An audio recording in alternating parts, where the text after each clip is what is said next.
Bonjour chers élèves, aujourd'hui on va étudier une méthode antimicrobienne curative qui est la sérothérapie. Dans cette vidéo, on va discuter ses objectifs.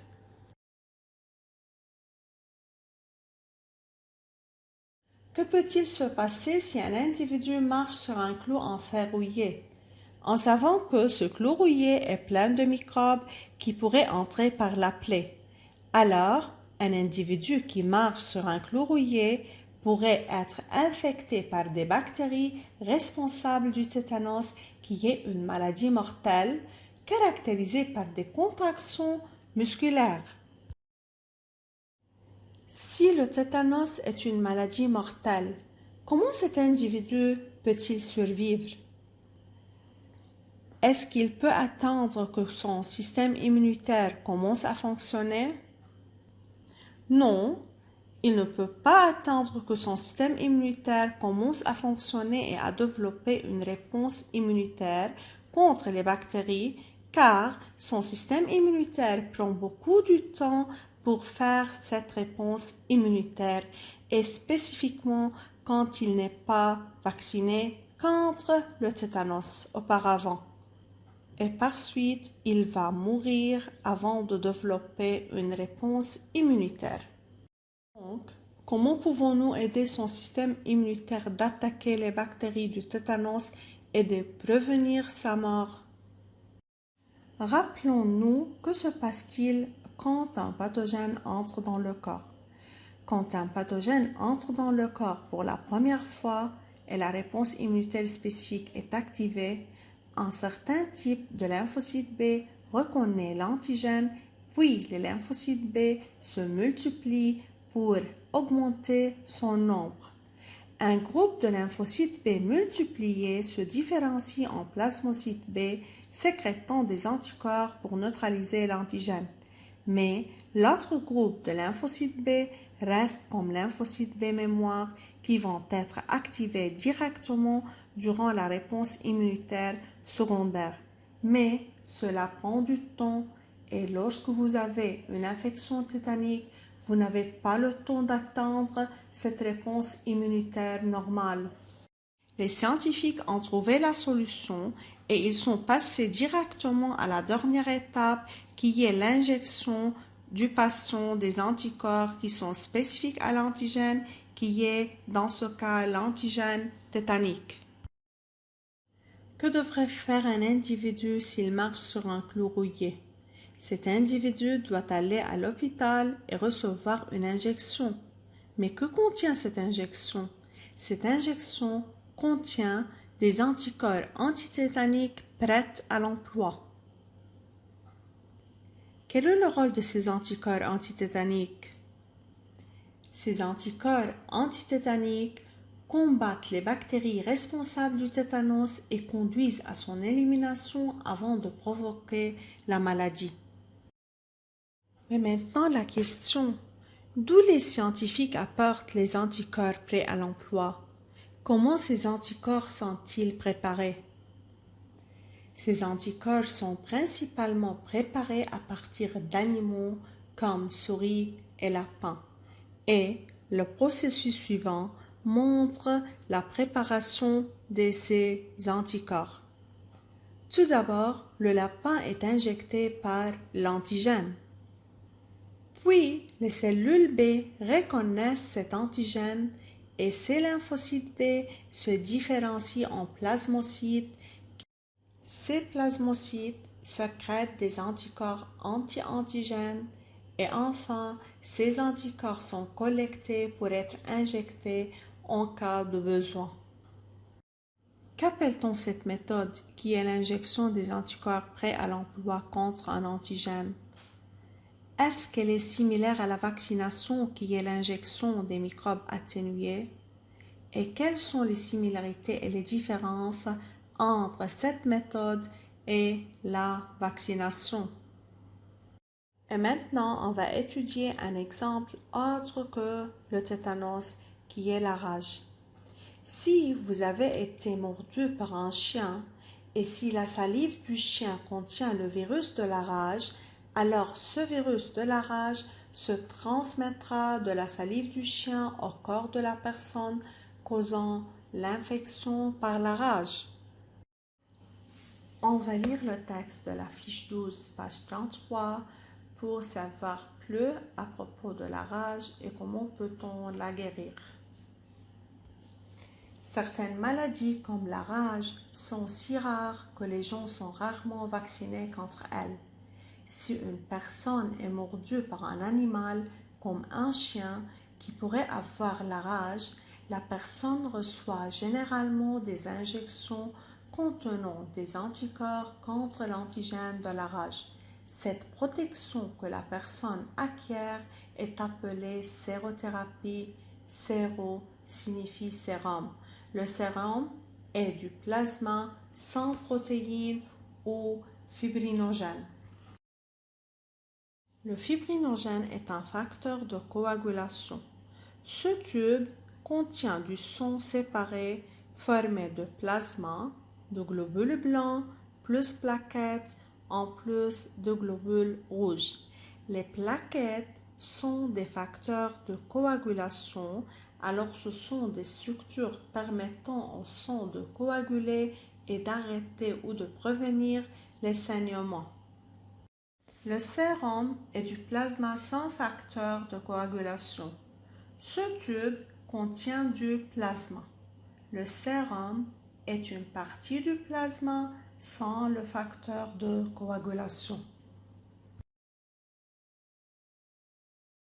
En se basant au dernier texte et aux informations déjà mentionnées, on va répondre à ces deux questions. Question 1. Indiquez le constituant des injections administrées à une personne mordue par un chien et infectée par la rage. Alors, le constituant de l'injection est anticorps anti-rage qui sont dirigés contre le virus de la rage qui est transféré du chien au patient. Question 2. Donnez le nom de cette méthode curative utilisée pour traiter une maladie. Cette méthode est appelée la sérothérapie. Et maintenant, on va discuter le rôle de la sérothérapie.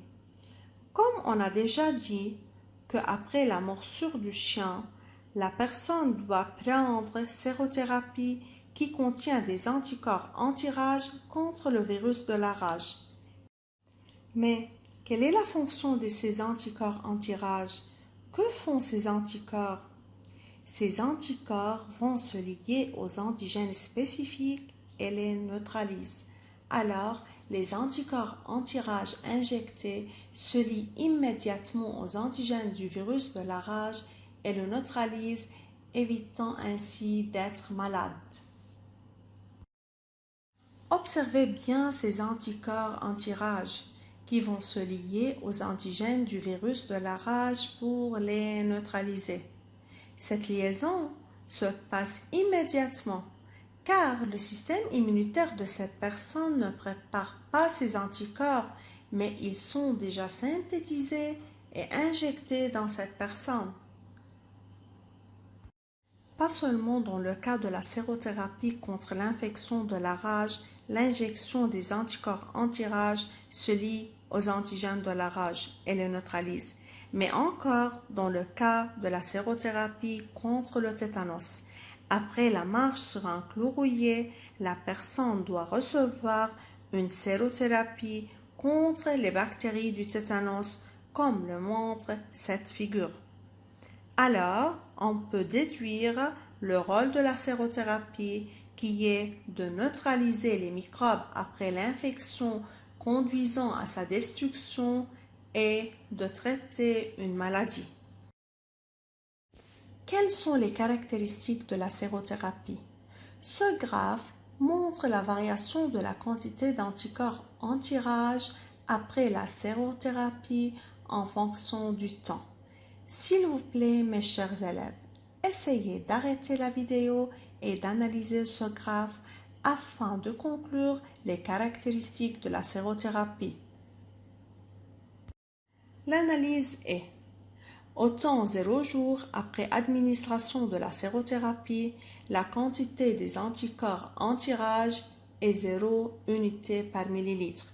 Puis, cette quantité augmente rapidement pour atteindre un maximum 1000 unités par millilitre au jour 1, puis cette quantité diminue pour devenir 0 unité par millilitre au jour 12.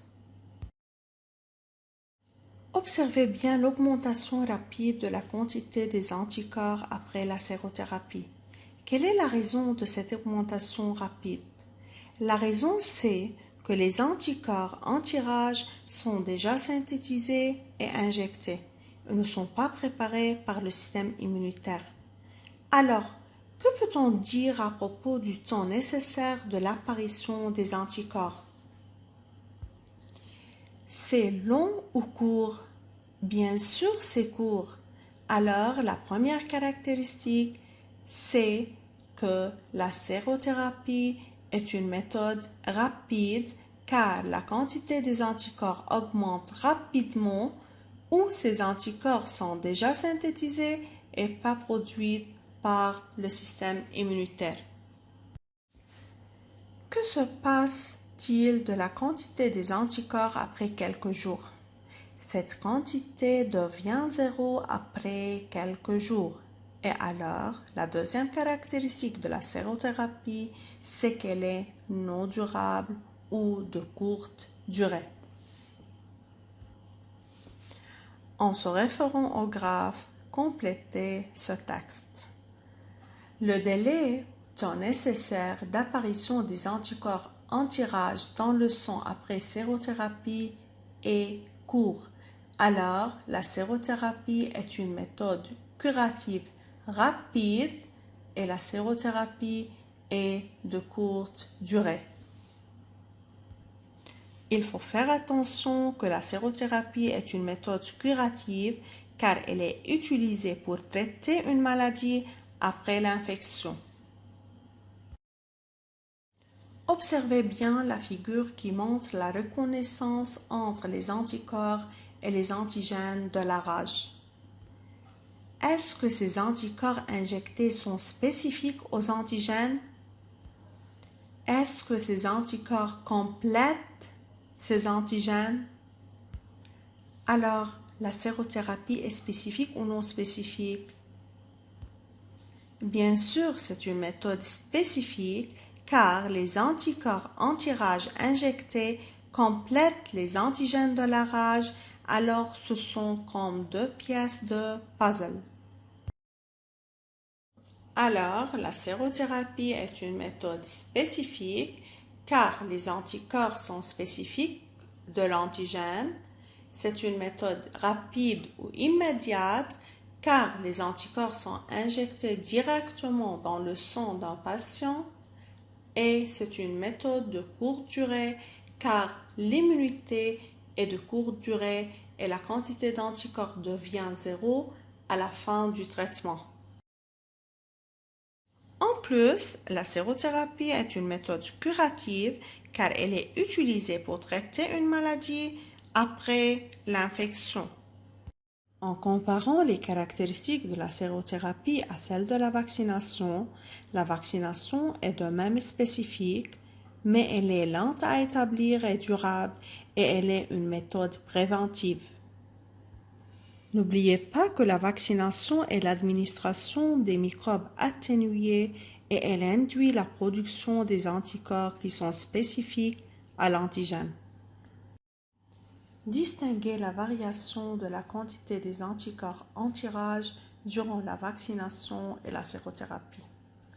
Dans le cas de la sérothérapie qui consiste à l'injection des anticorps anti-rage, la quantité de ces anticorps dans le sang augmente rapidement pour atteindre un maximum, puis diminue pour devenir zéro.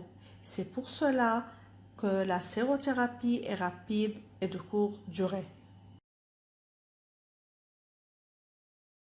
Mais dans le cas de la vaccination, qui est l'administration des microbes de la rage atténués, la quantité des anticorps anti-rage dans le sang prend du temps pour être produite, car la réponse immunitaire primaire a besoin de quelques jours pour se développer, puis cette quantité augmente pour atteindre un maximum et puis diminue mais sans disparition. C'est pour cela la vaccination est lente et de longue durée.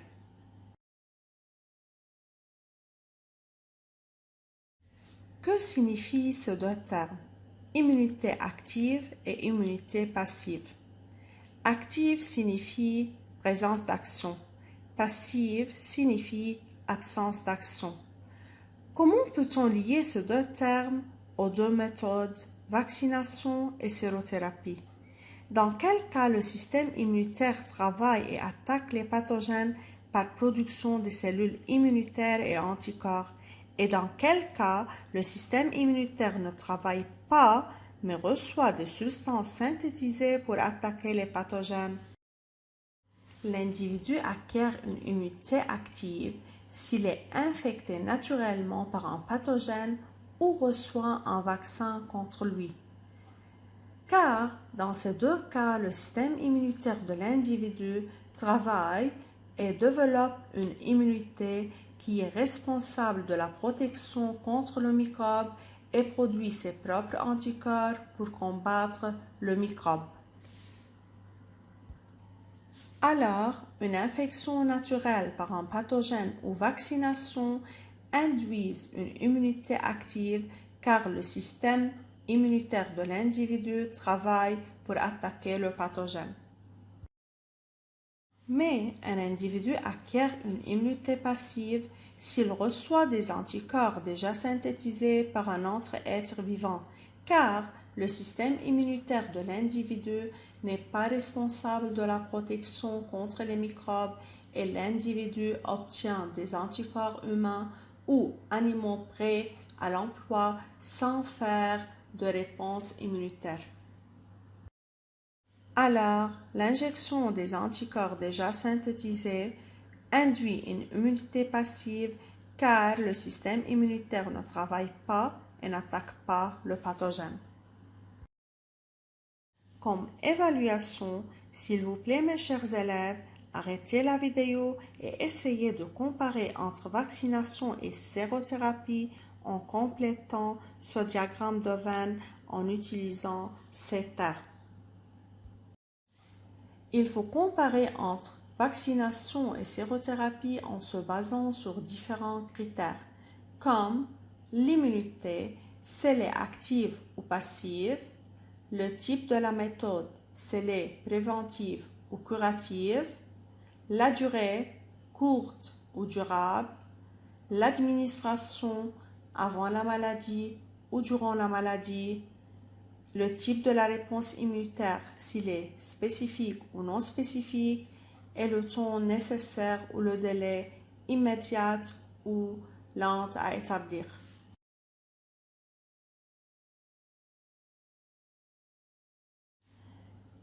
Et voilà les réponses.